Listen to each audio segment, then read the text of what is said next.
Hey guys, so what we are working on today, we're going to do two things today. The first one's going to be long division.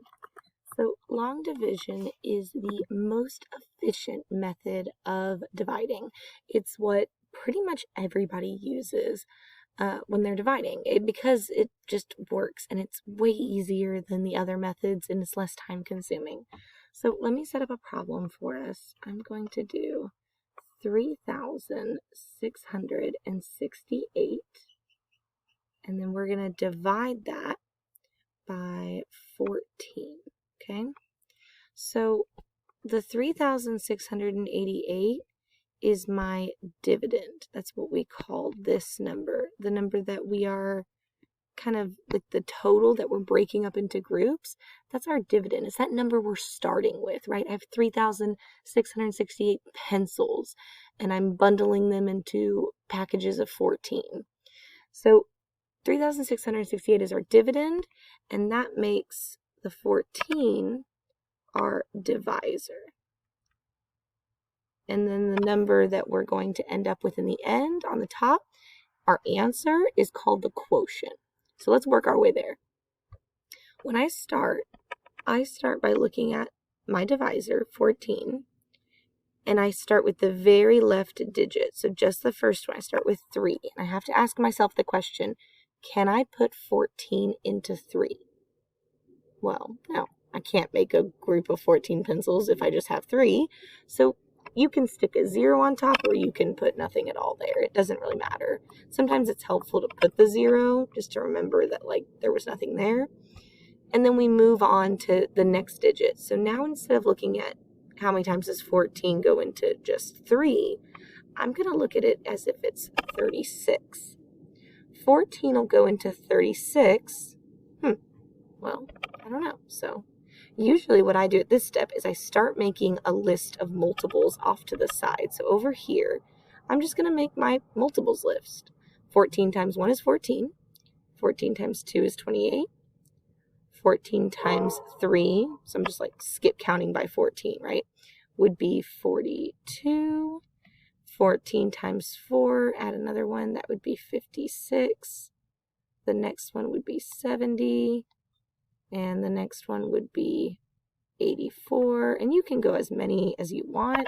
I usually just get a nice list there and then I stop. And if I need to add more later, I can. So let's just stop there. So that's 1, 2, 3, 4, 5, 6. I went to 6 multiples, or 14 times 6. So now let's keep going. 14 obviously can go into 36. If I have 36 pencils, I can make a couple groups of 14. In fact, I can make 2 groups because I can get to 28. I have to get as close as possible or the whole thing will break apart. So 28 is the number I have to use. I can't use 42, that's too much. And 14 is too small. So we know 14 times 2 got us that 28. So I put the 2 up here, and then I subtract away the 14 times 2, which was the 28. So I take 28 away from 36. 36 minus 28 would just give me 8. And that's a good sign. After you subtract, the number that you end up with should always be smaller than the divisor. 8's smaller than 14, so I know I'm good. I can keep going. Now let's bring down the next digit. We only bring down one digit at a time. We put that 6 next to the 8 to make 86. Okay, well, 14 will definitely go into 86. I go back to my multiples list on the side, and I look to see how close I can get to 86. And when I look over here, I can get 84, and that's pretty close, right? It's not perfect, but it's super close. So I have to use the 84. I can't use the 70 or the 56 because then, again, the whole thing's going to mess up. Have to use the 84. So what times 14 gave me that 84? Well, you just count how many multiples there are. 1, 2, 3, 4, 5, 6. It was 14 times 6 that got me to 84. So I put the 6 on top. And I subtract away the 84 from the 86. 86 minus 84, easy peasy, 2. that's good because 2 is smaller than 14, so I know I didn't mess up. And now I bring down the next digit. There's only one more digit to do, that 8 right there. I bring that down, put it next to the 2 to make 28. Well, that worked out perfectly, right? Because 14 goes into 28 how many times? 2 times. Put the 2 up here, subtract out the 28 to show that I am at 0. There is no remainder. I don't need to go into the decimals. That's it. I'm done. So the answer is that number you have on top. That's your quotient. That's what we call that. We can ignore the 0 because it's just in the beginning. So really the answer is 262. And that's totally reasonable because let's even just estimate it for a minute. What would 200 times 14 be? Just think for a minute. 200 times 14. Well, if I know that 2 times 14 is 28, that means 200 times 14 would be 2,800. Because I just add the 2 zeros to the end, right? From 100 or from the 200. So that's, it's less than, but that's pretty close to my actual dividend, which was 3,668.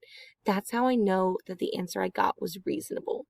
So today, when you get started, you're going to be looking here at this kind of digital puzzle and see how it's already set up in long division for you. So you need to walk through the steps and fill in the blanks. See, it's set up 714 divided by 34. Well, 34 cannot go into 7. That's why there's not a box above it. 34 goes into 7 0 times, so they didn't even put a box here. But 34 will go into 71, like how many times, right? 1 time, 2 time, you'll need to figure that out by finding the multiples of 34. And then you'll continue the problem from there. And if you enter in the right number, then the puzzle will start to solve itself. If you enter in the wrong number, let's say 5, because I know that's too large, look, it turned red. Pretty much giving me the red flag of like, that's not right. So let's think for a minute. What's 34 plus 34? 30 plus 30 is 60. 4 plus 4 is 8. So 68. Is 68 smaller than 71? For sure. So 2 will work. Can I add another group of 34 or is that going to go over 71? You're right. It'll go over, right? So that actually means that I already have it. It's 2. 34 will go into 71 2 times. See how it popped up the next boxes? And the puzzle started and it turned green. So now I just pick it up from here. 71 minus, well, we said 34 plus 34 was, you can pick it up from here. So that's going to be this digital puzzle you're working on. There's only 2 levels that I want you to do. There is a bonus challenge level if you want to do it. It's good prep for the STAR, honestly. I would totally do it if you have the time. But I just want you to do these 2 levels in order to, qualify as doing the assignment for the day. Now, I'm going to include another digital color by number, and this one's just 1 page, okay? This one revolves around word problems because we know that's going to be on the STAR, right? They're not just going to give you what we call naked math problems where it's like literally just numbers. Of course, they're going to give you word problems because they want to know that you can read and pull out the equations, like what to do. So the first question says a library has 234 bookshelves that each hold 32 books. How many books are in the library? Just think about that for a minute. How many books are in the library? Would you expect to have a large number as your answer or a small number? Totally a large number, right? Like it would be weird if it was like the library has 12 books. Like what? Whose library is that? That's a terrible library. So we know our answer is going to get larger. So when we really think about like what makes sense in this problem, to multiply would make sense because we are going from, these bookshelves that each hold this many amount of books. That's totally describing multiplication. Our answer should be a large number in the thousands. So there's only 6 problems on this slide. And just be very careful when you're reading and making sure that you're understanding the problem before you try to solve, and that your answer makes sense. It's reasonable. All right, that's all I got for you today. Good luck.